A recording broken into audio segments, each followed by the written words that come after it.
So we've got less than a month until Suicide Squad Kill the Justice League officially drops, and with that, Warner Brothers has finally let some people who were invited out to play the game speak their mind on the game. A bunch of different content creators and news outlets like IGN were invited out to play the game a few weeks ago, I believe, and now they're finally able to speak their mind on what they think about the game. Real quick guys, if you enjoyed this video, make sure you like it up, comment what you're thinking so far of this game, what you're thinking of the reviews, and if you like any of my other videos, consider subscribing because maybe you like what I'm doing here. And as always, I appreciate all the support. Let's get back into the video. Now, I haven't watched all of the reviews. I kind of just glanced at a few just to get an idea of what everybody's thinking. And it seems the general consensus is kind of it seems kind of mixed, I would say. I wouldn't say it was completely negative, but there is a lot of negative that I've seen. See, I don't even want to use the word negative. It seems there's a lot of skepticism around the game, mostly around the combat, which really was the first thing and the only thing that most people had a problem with and that they were worried about when first seeing the gameplay. And that's simply because every character you play as in the game is going to have a gun. They're just going to be shooting everything. There's not really any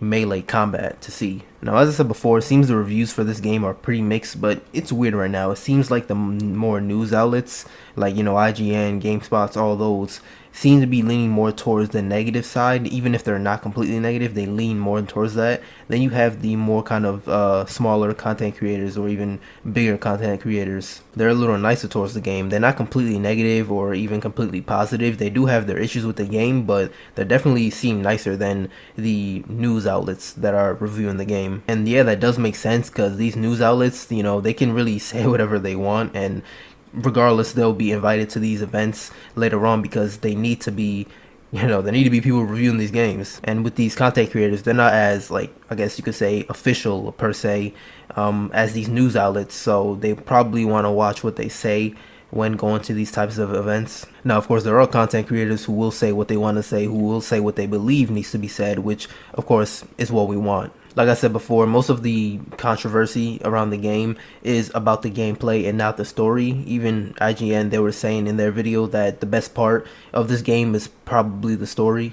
And that probably will be the case given how most people didn't want this game to just be everybody shooting things. And since we're on IGN, I guess we'll just stick with them for now. They seem to think that this game was kind of messy. Not messy in the sense that it was buggy, but like the whole live service type. Maybe the word to describe it isn't messy and is more so tedious, because in their video they said that for some of the open world missions you would go and capture and defend a point from enemies, and sometimes after a wave you would just be stuck there waiting up until the next one shows up, or maybe until you finish capturing the point. But honestly, from a live service type of game, you would expect this from a mile away. That's just how it's gonna be. Now, I doubt the whole entire game is gonna be like that, but it's gonna be a lot of that thrown into there, and some other types probably that you're gonna see reoccurring a lot. Now, with some other reviews, I've actually seen them saying that the combat is actually pretty fun, especially it'll be fun when you level up the character and get better things. Again, with a live service type of game, that's just how it's going to be. At the beginning, your character's kind of going to suck, but as you progress, you're going to get better, unlock better things. I've also seen and heard a lot of people talking about how the traversal is really fun, really good. A lot of the gameplay that I've seen is Captain Boomerang, and it seems his is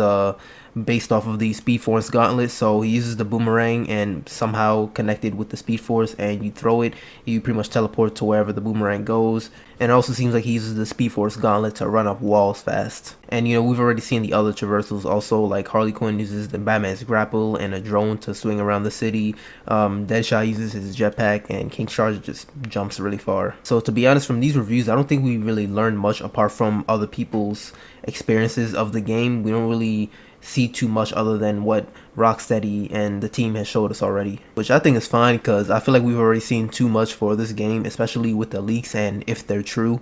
So I don't think we need to see any more. So yeah, let me know what you guys are thinking. What do you think of the game so far? What do you think of the reviews? Are you gonna buy it regardless of the reviews? Maybe some of you played the closed beta when it was out and already made up your mind about it. Me personally, I'm gonna buy the game. I think I'm gonna enjoy regardless of it being a live service. Of course, not everybody prefers that, not everybody wants that, but since that's what we're getting, I'm gonna take it. I'm gonna appreciate it for what it is, especially with the story. I already know it's gonna be crazy. So of course, as always, like the video if you like it, subscribe. I'll see you guys in the next one.